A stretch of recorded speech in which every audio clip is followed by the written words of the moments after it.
Sonu train की general bogie में birth seat पर सोया हुआ था। गाड़ी रुकी और वापस चली तो अचानक उसकी नज़र अपनी तलाकशुदा पत्नी दिव्या पर पड़ी। पता नहीं कब वह उसके सामने वाली सीट पर आकर बैठ गई थी। 6 साल बाद वह उसे देख रहा था। वह बहुत कमजोर हो गई थी। उसने पुरानी सस्ती सी साड़ी पहन रखी थी, न माथे पर बिंदी और न गले में मंगलसूत्र। क्या उसने अभी तक दूसरा विवाह नहीं किया? क्या वह मेरी तरह अभी तक अकेली है? सोनू यह सब सोच ही रहा था कि तभी दिव्या की नजर उस पर पड़ी।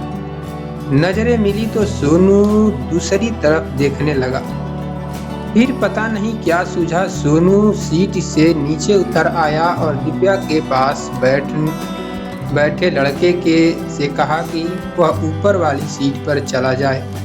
लड़का मान गया। तब सोनू दिव्या के पास बैठ गया। दिव्या कैसी हो? दिव्या ने नजर न मिलाते हुए खिड़की की तरफ देखते हुए कहा, मैं ठीक हूँ, आप? मैं भी ठीक हूँ। त्योहार होने के कारण रिजर्वेशन नहीं मिला, इस कारण जनरल बोगी में आना पड़ा। तुम कहाँ जा रही हो? मैं भी कानपुर जा रही हूँ। माँ बड़े भाई के पास हैं, बीमार हैं, मिलने जा रही हूँ। काफी देर तक दोनों चुप रहे। फिर सोनू बोला, क्या बात? एक बात पूछूं? दिव्या ने आंखों से ही पूछा। क्या? सोनू संकोच करते हुए बोला, अभी तक शादी क्यों नहीं की? दिव्या कुछ नहीं बोली। जब सोनू ने दोबारा कुछ नहीं कहा तो दिव्या ने पूछा, आपने शादी की है? सोनू ने बिना बोले सिर हिला दिया। दोनों के बीच फिर चुप्पी छा गई। डिब्बे में कुल्फी बेचने वाला आ गया। सोनू बोला, खाओगी? दिव्या ने सिर हिलाकर मना कर दिया। सोनू ने आग्रह करते हुए कहा, खा लो यार, तुम्हारे साथ मैं भी खा लूँगा। तुम्हारी सबसे बड़ी कमजोरी कुल्फी है, यह तो मैं जानता हूँ। दिव्या हल्का सा मुस्कुराई। सोनू ने महसूस किया कि वह अपने आंसुओं को रोकने की कोशिश कर रही है। एक शर्त पर खाऊंगी, दिव्या बोली। क्या शर्त है? पैसे मैं दूंगी, उसने कहा। सोनू कुछ नहीं बोला।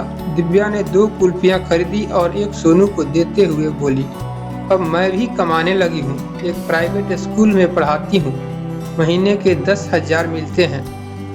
कुल्फी खाते हुए सोनू बोला, तलाक के समय कोर्ट के आदेश पर मैंने तुम्हें 30 लाख रुपए देने की पेशकश की थी। अगर ले लेती तो अपना स्कूल खोल लेती। दिव्या हंसकर बोली, अगर ले लेती तो अपनी जमीर को क्या जवाब देती? वह रोज कहता कि जिसे छोड़कर आई है उसी के सहारे पल रही हो। सोनू ने कहा, तुम बहुत अच्छी हो।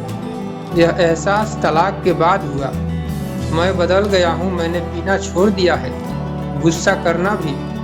अब मैं किसी को नीचा नहीं दिखाता। दिव्या उदास होकर बोली, अब क्या फायदा? जब मना किया करती थी तब तो मेरी बात नहीं सुनी। आपके कारण मैं हमेशा टेंशन में रहती थी।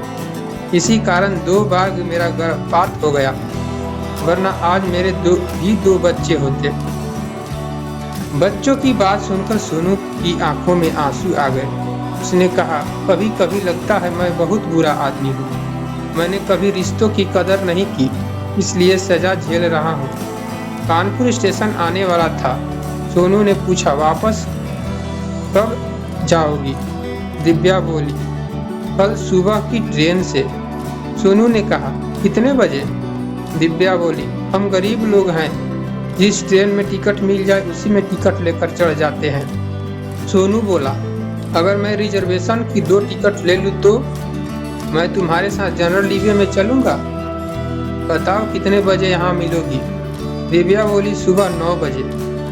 अगले दिन सोनू स्टेशन पर 8:30 बजे पहुंच गया, लेकिन दिव्या 10 बजे पहुंची। वह बोली, मैं सोच रही थी कि आप चले गए होंगे। सोनू ने कहा, मैं तुम्हारे भी टिकट ले आया हूँ। अब 30 रुपये के टिकट के लिए कुछ मत कहना। दिव्या हंसते हुए बोली, चलो तब तक कुल्फी खाते हैं। ट्रेन आई और दोनों ने सफ़र शुरू किया। ठंडी हवा के झोंकों से दिव्या के बाल उड़ने लगे। दिव्या ने पूछा, आप गुमसुम क्यों हैं? सोनू बोला, मुझे दोस्ती नहीं चाहिए, मुझे तुम चाहिए हमेशा के लिए। दिव्या ने उसकी ओर देखा।